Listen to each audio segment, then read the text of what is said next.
juga. Tadi fakta yang nampak. Nah, kita bedah manusia secara fakta apa gitu loh. Nanti akan terlihat yang sebetulnya itu begitu. Iya. Jadi satu mau sebagai sisi manusia, yang satu sisi manusia. Sisi manusia, ya. Aku ini lapar, berbulan-bulan dah makan. Lihat makanan pengennya tuh dihantam. Iya. Sebanyak-banyaknya. Karena belum tentu pikir dia, belum tentu aku bakal diterima lagi di sini selama-lamanya. Maka bagaimana banyak saya simpan di lemak gitu, gitu. Atau kalau bisa tuh dia mungkin diumpetin gitu. Diumpetin. Ya. Kan? Akhirnya kan perilaku ngumpetin makanan tadi akhirnya kan tidak baik. Iya betul. Bagi yang punya. Tapi bagi yang punya, dia baik bagi rasanya. Dia, baik. Nah, nilai baik atau buruknya inilah yang nanti itu kan ada akal yang harusnya disamakan dua-duanya. Iya. Yaitu Islam itu tadi. Oke, dari situ ya. Menarik, makin menarik sahabat ADC betul. FM ya. Dan juga sahabat Ngowah nih ya. Ternyata sudah step kedua tadi yang dijelaskan Kang ya. Saya nangkapnya tadi itu memang yang membedakan adalah akal kita, tapi akal juga harus diikat kepada sesuatu poin yang bisa membedakan mana benar mana salah. Betul. Ya nah, kan? Poinnya itu yang saya sandarkan ya Islam. Ya Islam itu tadi. Nah cuma kan berarti sahabat mitra IDC FM dan juga sahabat Ngowah seharusnya kita juga sadar tadi itu. Ketika kita melihat sosial media yang memang menampilkan sesuatu yang buruk, nah seharusnya kita bisa tadi ya mendengarkan penjelasan Kang ya, seharusnya mengikatkan akal dengan Islam tadi itu tadi. Ya, kalau kita di posisi itu kita juga akan berposisi marah. Satu, ya kan? itu tadi. Ya kan? Secara manusia. Secara manusiawinya, ya kan. Baru yang kedua. Yang keduanya adalah poin tadi. Ya, begitu ngelihat itu di medsos selalu mencaci. Pertama tuh senyum.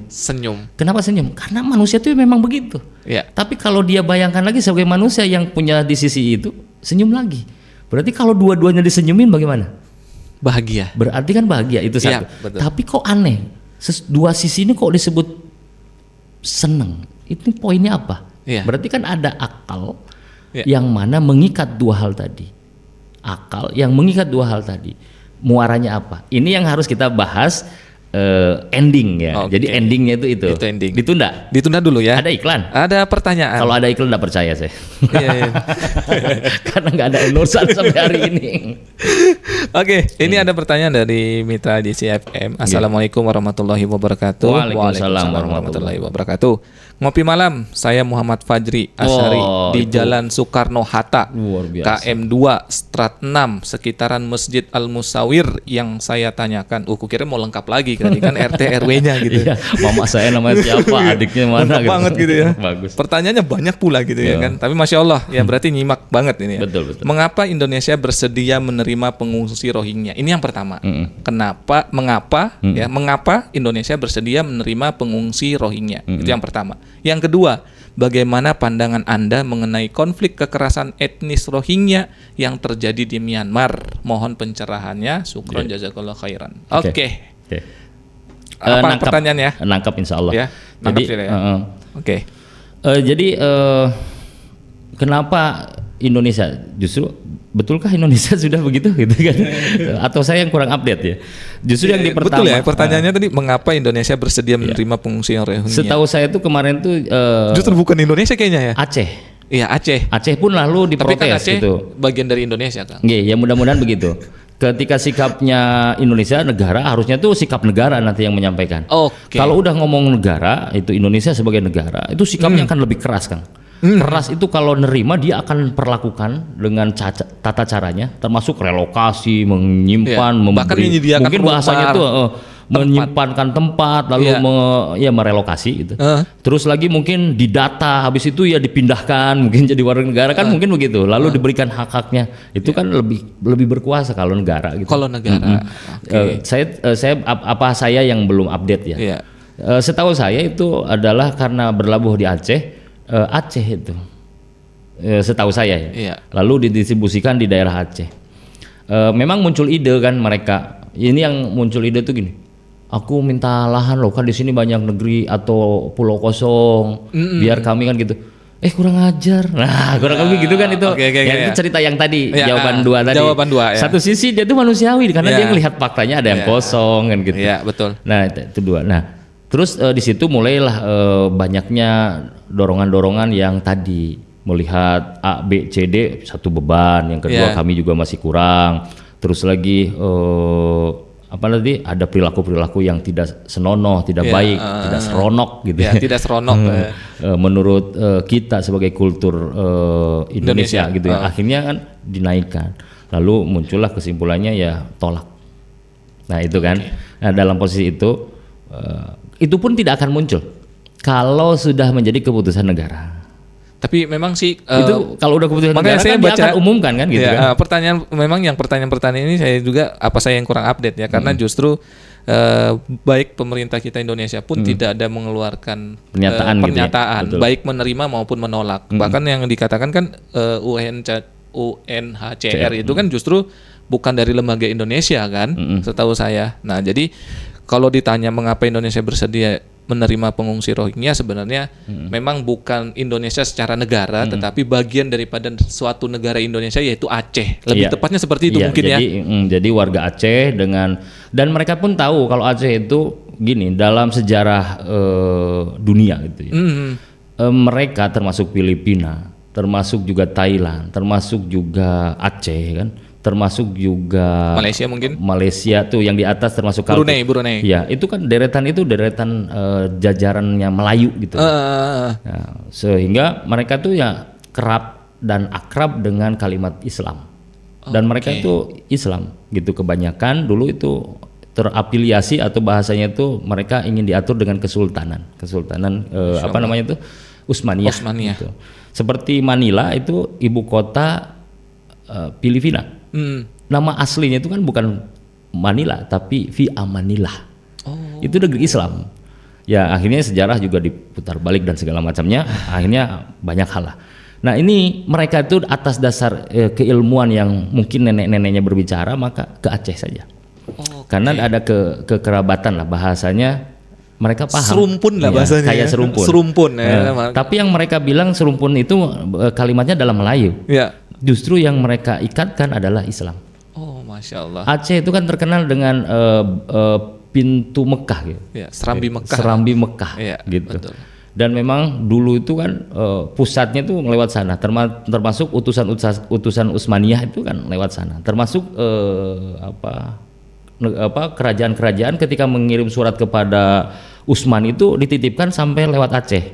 Nah, ada satu surat yang akhirnya ditelikung di jalan di Aceh gitu. Nggak nyampe ke Utsmani.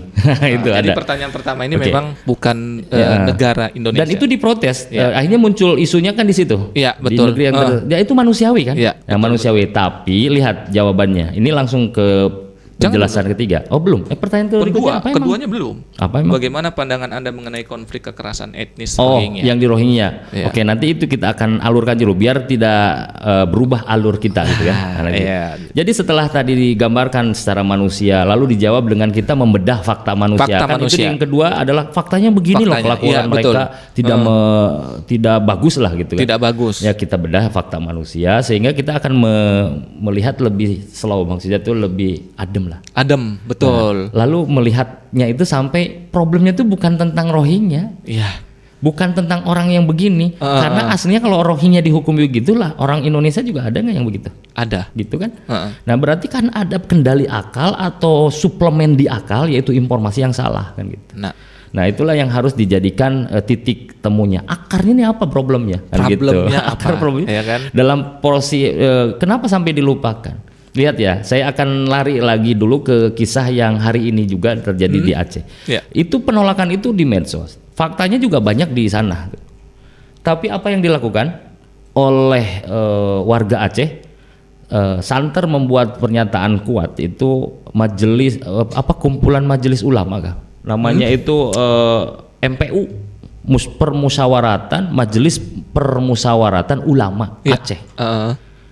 Dia langsung menyatakan jangan memprovokasi warga. Betul, jangan memprovokasi warga. Ulama, lihat ya. Ulama berarti Islam. Mulai masuk ke judul Rohingya Muslim yang terlupakan. Muslim, lihat Islam Muslim, termasuk tadi Rohingya datang ke Aceh itu karena ngelihatnya Islam. Disinilah akhirnya ulama mengaitkan, menampakkan tuh. Jangan provokasi umat bahwa mereka ini manusia dan mereka adalah Muslim. Mereka wajib dibela, mereka wajib diurus, mereka wajib ditolong. Termasuk kalau misalkan perilakumu kok buruk, berarti perlu dididik. Gitu toh. Kelakuanmu loh tukang nyuri, klepto kamu. Ya. Tapi tidak pernah menyelesaikan bagaimana? Ya. Maka harus dididik, harus dibina ya. dengan segala cara apapun. Ya, betul. Dan Islam itu nyuruh gitu. Nah ini yang akhirnya kita diingatkan dengan ayat-ayat tadi yang disampaikan. Bahwa Allah menyampaikan al-mu'minuna ikhwah. Umat Islam itu mau laki atau perempuan, tua, muda, remaja, kaya, miskin, kulitnya sama atau beda, warnanya, rambutnya gimbal atau enggak, atau enggak berambut seperti saya. Saya gitu. Oh iya. Itu enggak ada dilihat. Ya. Itu semuanya adalah ikhwah. Mau di ujung barat atau di ujung kulon, ya, atau di ujung timur, utara atau selatan, mereka adalah ikhwah, saudara. Itu siapa yang ngomong? Allah. Akidah kita yang kemarin-kemarin di ngopi malam sudah sampaikan, akidah kita sudah selesai dengan urusan itu. Ketika Allah membicarakan itu, tidak ada perlu bantahan apapun. Ketika dilihat, maka mestinya kita wajib bela. Atas apanya? Atas perintah Allah yang paling penting itu. Ya. Atas perintah Allah aku bela dia. Ya. Sehingga jawaban yang pertama, satu kerupuk potong dong sedikit aja. Kubelain aku setengah. Iya. Kamu setengah. Kalau perlu satu untuk kamu. Itu akhirnya karena apa? Karena titah Allah. Iya. Dimana kita ini bukti penghambaan kepada Allah. Allah yang ngomong, Al-Quran yang berbicara kan gitu. Iya, betul. Maka tidak ada lagi harapan kami di dunia ini sementara itu ingin kembali ke Allah, ingin diakui Allah. Ini yang menjadi obat yang akan menyelesaikan. Ulama sudah menyampaikan jangan sampai majelis permusyawaratan ulama di Aceh meredam itu, jangan. Umat ini lupa. Gitu. Umat ini lupa tentang ayat ini, dinaikkan, disampaikan kewajiban ini. Kita pertegas lagi ya. Itu ayat-ayat Al-Qur'an tadi disampaikan yang di awal kita baca. Di awal kita tilawah tadi. Mari kita sampaikan, apakah Islam itu percaya kepada Allah saja? Enggak. Iqrarun sodirun anil akli yang berupa syahadat, itu yang keduanya adalah tentang Rasul. Ya. Rasul ngomong maka pasti Rasul itu benar. Menyelisihi salah. Kita. Ya. Maka lihat Rasul menyampaikan tentang saudaraan ya. Al muslimuna akhul muslim la yadlimuhu wa la yuslimuhu wa man kana fi hajatin akhi kana Allahu fi hajatihi wa man faraja annal muslimun karbah farajallah anhu qarabbatum min karbati yaumil qiyamati wa man satara musliman satarahullahu yaumal qiyamah. Rasul menyampaikan yang diriwayatkan oleh hadis riwayat Bukhari itu, muslim itu bersaudara bagi muslim lainnya. Dia tidak menjalimi satu dengan yang lainnya. Bayangkan ketika dia lapar terus kita abaikan, zalim nggak itu? Zalim. Ketika kalimat ini datang dari Rasul, maka benar nggak ya kalimat? Pasti benar. Harus dilakukan. Ya, harus ini dilakukan. Ulama tuh dengan pernyataan tadi tuh ngingetin ini. Ya. Gitu.